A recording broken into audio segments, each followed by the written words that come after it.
Gustavo aqui na área. Estou passando para bater um papinho com vocês sobre algo que eu considero muito importante. Chamado ministerial.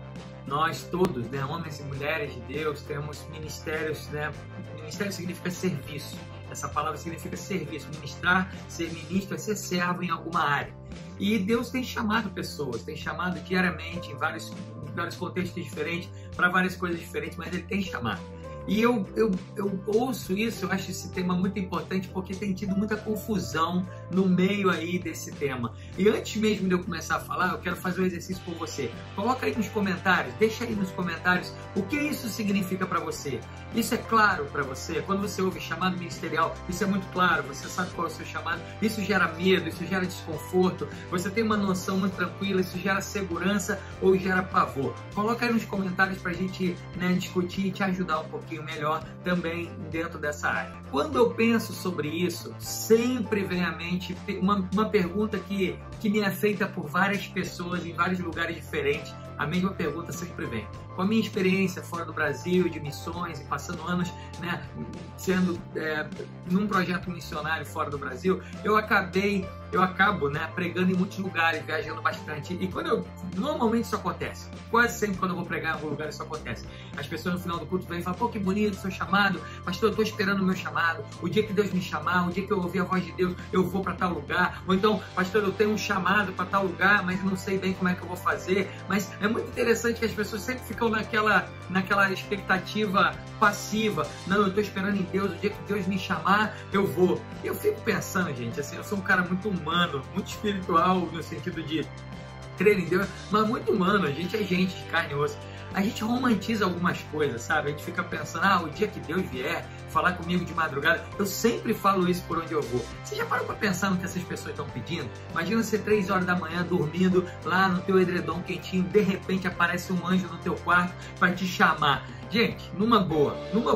Até você saber se é anjo ou se é demônio, você já amarrou em nome de Jesus, já ficou morrendo de medo, já quis entrar debaixo da cama, você não sabe bem o que é. Toda vez que anjo aparecia na Bíblia, ele falava: não tema. E se ele falava não tema, é porque o pessoal morria de medo. Então a gente fica pedindo algumas coisas para Deus, sem ter a noção de que quando ou se isso acontecer, será que ele está preparado para isso? Então eu fico olhando isso, sabe? Fico vendo gente passando, deixando uma vida inteira passar. E aí, eu estou esperando o meu chamado. Eu estou esperando Deus me chamar para alguma coisa. Eu fico olhando aquilo, eu não vejo muita base bíblica para isso. Eu quero trazer, tem muitos exemplos, mas eu quero trazer um que é um dos meus preferidos, de uma forma como uma pessoa se colocou diante de Deus numa questão em um chamado ministerial.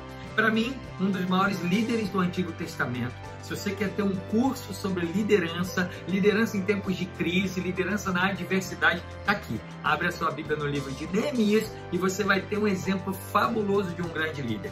Olha que interessante. Neemias, logo no primeiro capítulo, ele fala o seguinte: as palavras de Neemias, filho de Assarias. No mês de Quisleu, no ano 20º, estando eu na cidade de Suzã, veio Anani, um dos meus irmãos, com alguns de Judá. Então lhes perguntei pelos judeus que escaparam e não foram levados para o exílio acerca de Jerusalém. E disseram-me: o restante que não foram levados para o exílio e se acham lá na província estão em grande miséria e desprezo. Os muros de Jerusalém estão derribados e as suas portas queimadas. Tendo ouvido eu essas palavras, assentei-me, chorei e lamentei por alguns dias, estive jejuando e orando perante o Deus dos céus. Antes mesmo de eu continuar, imagina essa cena. Neemias estava ali, a gente vai ver o que ele fazia, a gente vai ler sobre isso. Eu já vou dizer para você, lá no versículo 11 diz: nesse tempo eu era copeiro do rei. Neemias era copeiro do rei, ou seja, morava numa situação confortável, porque o copeiro morava dentro do palácio, tinha acesso a uma comida boa, tinha acesso a uma situação boa de vida, e de repente ele resolve fazer aquela pergunta para um dos parentes dele: e aí, como é que está o nosso povo? E vem o cara e fala: cara, quer saber mesmo? Ó, uma bomba, tá todo mundo isolado, tá uma miséria, uma pobreza. Sabe aquele negócio que às vezes a gente pergunta assim: e aí, tudo bem? A outra pessoa fala: tudo bem? Na verdade, ninguém respondeu a pergunta. Você responde com uma pergunta e ninguém sabe se tá bem ou se não tá. É muito engraçado isso. Na verdade, Neemias, ele quis saber. Ele falou: ei, tá tudo bem? E o cara falou: não tá nada bem.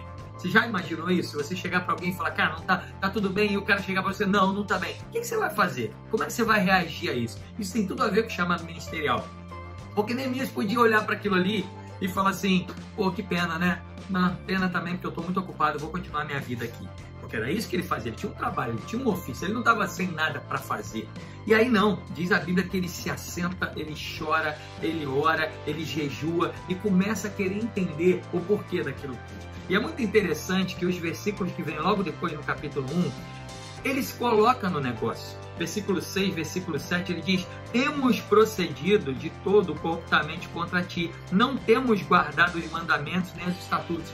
Ué, como assim? Ele podia muito bem dizer, olha, Deus, aquele povo que está lá não está fazendo direito. Aquele povo que está lá, olha Deus, está fazendo coisa errada. Mas não, ele falou, olha, nós, ele assume esse negócio para ele. Ele se coloca no meio do problema e no meio dessa confusão, no finalzinho ali do capítulo 1, ele fala, ah, Senhor, estejam, pois, atentos os teus ouvidos à oração do teu servo e à dos teus servos que se agradam de temer o teu nome. Concede que seja bem sucedido hoje o teu servo e dá-lhe mercê perante esse homem. Nesse tempo, era copeiro do rei. É interessante que Neemias, ele não tem um anjo que chama ele de madrugada e fala assim, olha Neemias, se você ler o livro de Neemias, ele foi usado por Deus para uma grande obra, uma obra muito bonita, a reconstrução dos muros de Jerusalém. Mas nenhum anjo chamou ele para fazer isso.